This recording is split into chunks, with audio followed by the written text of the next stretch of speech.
You're right guys, in this video I'm going to be reviewing the Evolution Fury 3S sliding mitre saw. Now Evolution Power Tools very kindly sent me the saw for an honest review. Now I'm not an expert by any means, I'm just an average Joe after all, but I hope you find this review helpful. Right, let's start with what you get in the box. Of course there's a saw itself, a hold down clamp, a dust bag, an adapter for your shop vac or dust extractor, and an Allen key for changing the blade. Now for some quick tech specs. The saw has a 1500 watt motor with a speed of 3750 revolutions per minute. The saw has a 210mm carbide tip blade with a kerf of 1.7mm. Of course the saw can cut wood and plastic, but it can also cut 3mm steel. It will even cut wood with nails, all with the same blade. The saw has a max cut width of 300mm, which is about 12 inches at 90 degrees. And a max cut depth of 60mm, which is just shy of 2.5 inches at 90 degrees.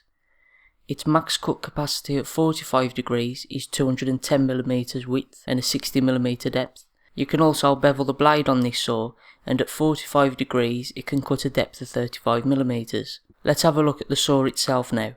In order to power the saw and make a cut, you need to engage both triggers on the handle.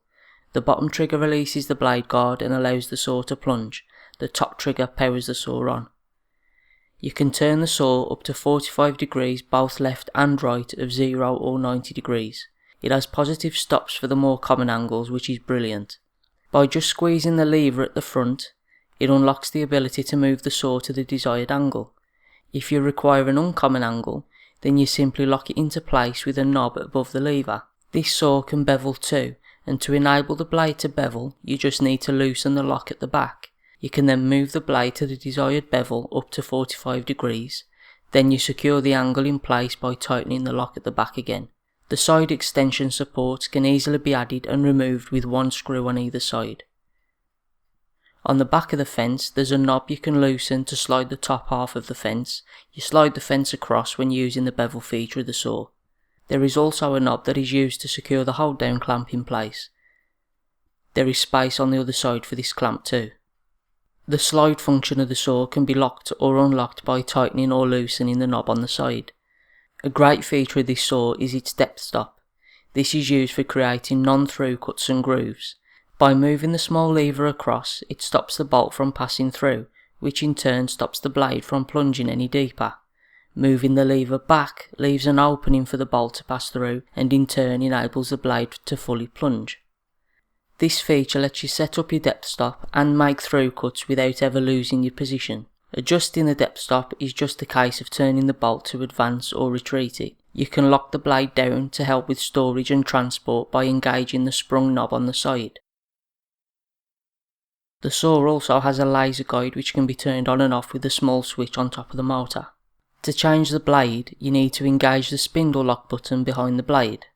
The blade spins freely when the button isn't pressed, but when the button is engaged, the spindle stops spinning so you can loosen and tighten the blade in place using the included Allen key. Dust extraction on this saw is at the back. My hose fits in perfectly without the use of the adapter. The dust extraction doesn't do much though. Like all other mitre saws, having a shop vac or extractor attached doesn't really do much to capture the dust very well. I don't bother even using the dust extraction because of this. As far as accuracy, I have no complaints at all. Out of the box it was square to the fence and table, using my machine square anyway. If you do need to make adjustments, the fence can be loosened by 2 Allen bolts at the back. This allows the fence to slide and twist so you can hone it in to be square to the blade. The Allen key needed to do this isn't included unfortunately, but I guess a lot of people will already have that one on hand. It would have been nice to have it included though. At the back of the saw there's a pull-out support stand. This helps prevent the saw from tipping backwards. I've had no problems with the saw tipping backwards without this in use, but it's a nice feature to have. To stop the saw from tipping forward when it's not secured down is a little foot on the lever that changes the mitre angle. If the saw is on a flat surface it works great and there's no issues. If the small foot isn't supported then the saw can tip forward due to how light it is. Of course you should always have the saw on a suitable surface, but it's just something to remember. What's more suitable to use than a mitre stand? I'm going to show the saw cut in different materials in real time so you can see how it performs, and I'll have a review of this stand very soon too. First up we've got some 100mm wide 50mm thick walnut.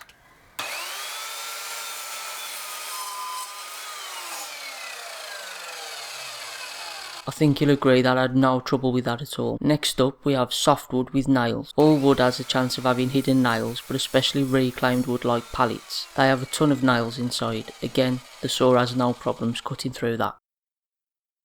Now I've got some PVC moulding.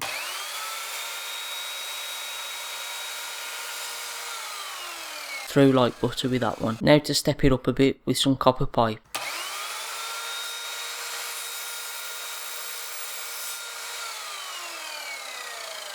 Again, a great cut and no struggle at all. Now for the big test. This is 3mm thick angle iron.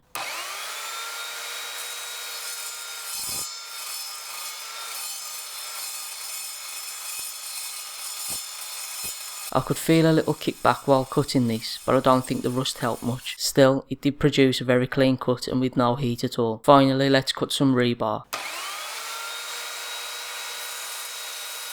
It produced more sparks than the other cuts, but the blade still didn't struggle, and once again a nice clean cold cut. So that's it then guys. Overall I'm really impressed with the saw. There's only really a couple of things that I can see as a downside to it. When I was cutting the 3mm steel, I did feel a little slight kickback, which I don't when using my Rage saw, but to consider the big price difference between the two, it's nothing to write home about. The dust extraction isn't very good, but I haven't used the Mitre saw that has got good dust extraction, so I think it's just a feature of every Mitre saw, to be honest with you. And another slight little complaint about it is also one of the really good things is just how light it is. It's really robust and everything, but as I showed that it's quite prone to tipping forward if it's not fully supported. Ideally you'd bolt it down and everything like that, or use the Mitre stand that I've just got. The lightness of it is another great point because it's so easy to move around the workshop. I can keep it down on the floor, I can keep it under one of my cupboards or on a shelf and just bring it out as and when I need to use it. So transporting it, storing it in small spaces and everything like that, that's a big plus. I'm really happy with the cut capacity. The fact that they've got a full 300mm, basically 12 inches, opens up a lot of things. You're very rarely going to cut that width. Biggest upgrade on this saw that I've really noticed is that depth stop. That works brilliantly. Just by being able to move it out the way and not lose your depth that you've set, it's so easy. Big plus about the saw really has got to be the price. When you look at the other saws available on the market, take into account that this one can cut wood, metal, plastic, wood with nails, steel, all that lot, and it's all just with the same blade, same saw. It really stands out among the rest. So that's it then. I hope you found this review helpful and I hope you find it useful. If you did like it, please give it a thumbs up. If you didn't like it,